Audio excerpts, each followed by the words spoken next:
콜드브루에 대한 미신 중에 하나, 위험한 미신 중에 하나가 그 카페인에 대한 얘기예요.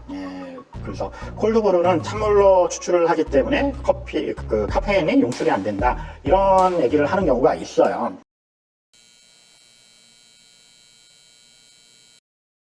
콜드브루에 대한 미신 중에 하나, 위험한 미신 중에 하나가 그 카페인에 대한 얘기예요. 그래서 콜드브루는 찬물로 추출을 하기 때문에 카페인이 용출이 안 된다, 이런 얘기를 하는 경우가 있어요. 물론 카페인이 낮은 온도에서 용출률이 되게 낮은 편이에요. 그래서 카페인 같은 경우는 높은 온도에서 더 빨리 용출이 된다라는 그 특징을 가지고 있는 성분이긴 한데, 문제는 그거죠. 보통 일반적으로 커피를 추출할 때 에스프레소 같은 경우는 2~30초에 추출을 하고, 브루잉 커피 같은 경우는 2~3분 정도의, 길어야 한 5분 정도의 커피를 추출을 해내잖아요. 그런데 콜드브루 같은 경우는 추출 시간이 되게 길어요. 짧게는 한두 시간에서 길게는 12시간, 24시간 이렇게까지 추출을 하는데, 이게 용출이 쉽게 안 된다라는 거지 용출이 안 된다는 건 아니거든요. 시간이 길어지면 다 뽑혀요.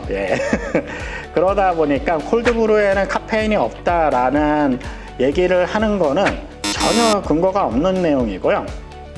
카페인 함량이 거의 비슷하다라고 생각을 하시는 게 제일 마음 편해요. 그래서 카페인, 디카페인으로 추출을 했을 때는 카페인이 적겠지만, 일반 커피를 추출을 했을 때는 비슷한 양은 들어있을 거라고 생각을 하셔야 돼요.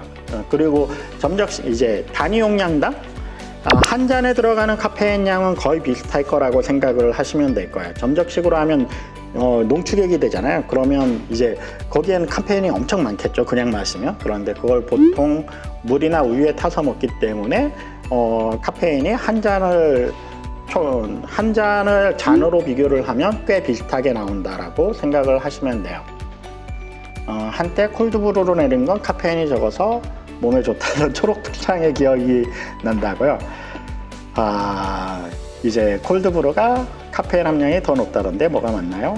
콜드는 낮은 온도로 추출하기에 커피 성분이 뜨거운 성분보다 적게 이야기하고 이 이야기를 하고 있죠. 그래서 이게 이제 잘못된 상식인 거예요. 그래서 10년 전에 12년 전인가 이제 그 카페인 함량을 그 연구소에 맡겨가지고 이제 비교를 해봤을 때 카페인이 되게 많았어요. 그리고 아까 말했다시피 점적식으로 했을 때는 카페인 양이 진짜 높게 나와요. 농도가 진하니까.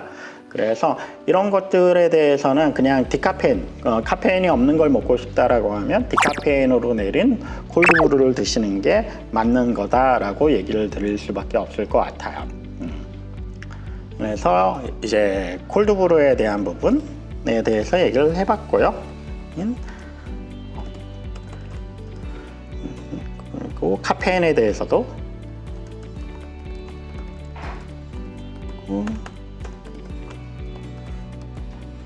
이거 되게 중요해요. 그래서 옛날에 진짜 아무것도 몰랐을 때는 그 임산부나 이런 분들한테 더치커피는 카페인이 적으니까 이거 드세요 하고 권장을 해줬던 시대도 있어요. 진짜 위험했던 거죠. 진짜 무지했던 시대라고 보고요.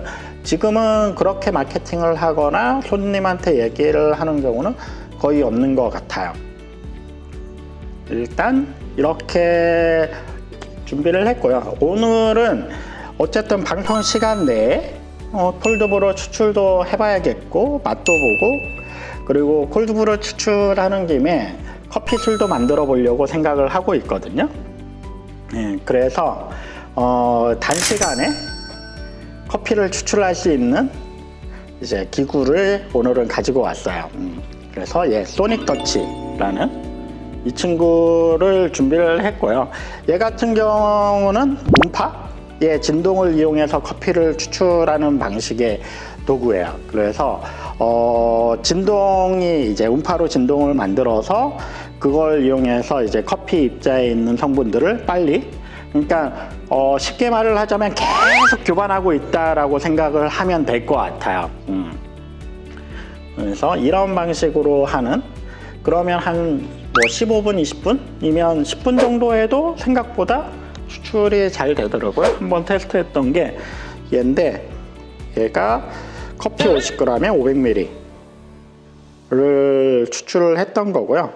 10분 정도 했던 거예요. 그래서 그 진동, 이제 헤르츠라고 하거든요. 진동 횟수. 그래서 여기 보시면 진동 횟수를 정할 수 있어요. 헤르츠로. 그래서 몇 헤르츠로 할 거냐. 그래서 헤르츠 개념은 좀 쉽게 생각을 하면 1초에 몇 번 진동을 하냐가 헤르츠라고 생각을 하시면 돼요. 그럼 30헤르츠다라고 생각을 하면 그 1초에 30번 진동을 하는 게 이제 30헤르츠. 60헤르츠다라고 하면 1초에 60번 진동을 하면 60헤르츠. 그리고 여기에 하나 더 있는 기능이 그 강도, 그 진동의 강도를 얼마나 할 거냐, 그렇게 두 가지를 세팅을 할 수 있게 돼 있고, 그리고 마지막으로 시간 세팅, 이렇게 해서 커피를 추출을 할 수 있게 돼 있는 도구예요. 그래서 일단 얘를 사용을 할 때 해보니까 그 프렌치 프레스가 있는 게 좋더라고요. 왜냐하면 이게 진동을 하는데 커피층 위에서 크러스트가 만들어진 상태에서는 크러스트가 진동을 먹어버려요. 그래서 진동을 먹어버려서 추출이 잘 안 일어나니까 그 크러스트층을 아예 물에 잠기게 만들어주면 그 계속 교반이 되면서 추출이 잘 이루어져요. 그런데 이게 크러스트가 이제 위에 있는 상태에서는 진동이 이제 다 흡수가 돼버린다. 그러면 추출하는데 방해가 된다. 그리고 물에 안 잠겨 있기 때문에 추출도 덜 되는 경향이 있어요. 그래서 그것도 한번 보여드릴게요. 그래서 지금 기계를 킨 상태인데, 네, 일단 이렇게 키면 되고요. 저도 많이 써보진 않아가지고. 그래서 한 25에서 30 정도 했을 때 괜찮더라고요. 그리고 강도 같은 경우도 뭐 예를 들면 지금 흔들리는 거 보이시죠? 네, 이런 식으로 사용을 하는 거예요.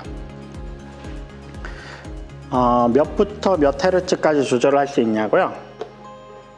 35헤르츠까지 조절을 할 수 있고 20에서 35헤르츠까지 조절이 가능합니다. 그리고 강도 같은 경우는 99에서 0에서 99까지 강도는 조절이 가능하고요.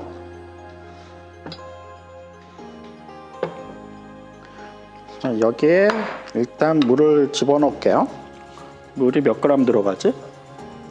물 들어가는 양만큼 커피를 넣을게요.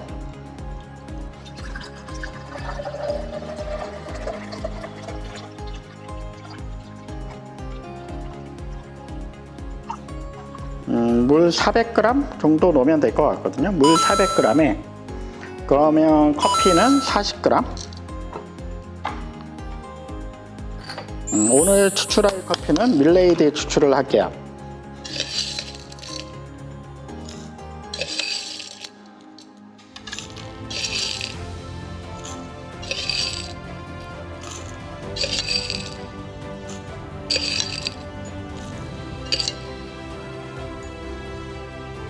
그래서 제가 해봤더니 한 1대 10 정도 하면 괜찮은 것 같더라고요.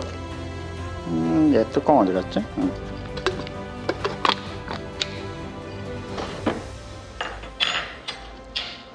그리고 분쇄도는 에어로프레스, 모카, 필터, 프렌치 프레스 정도? 아니다. 필터 정도 할게요. 이게 분쇄도에 따라서 이제 추출되는 농도가 좀 달라지긴 하더라고요.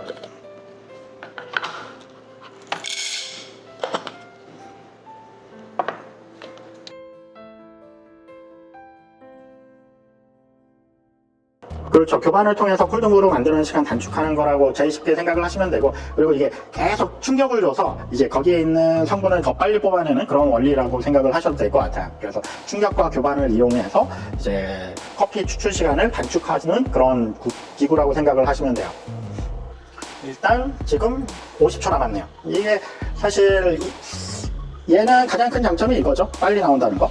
그거는 나중에 한 번 더 실험을 해봐야 될 것 같아요. 이렇게 교반해주고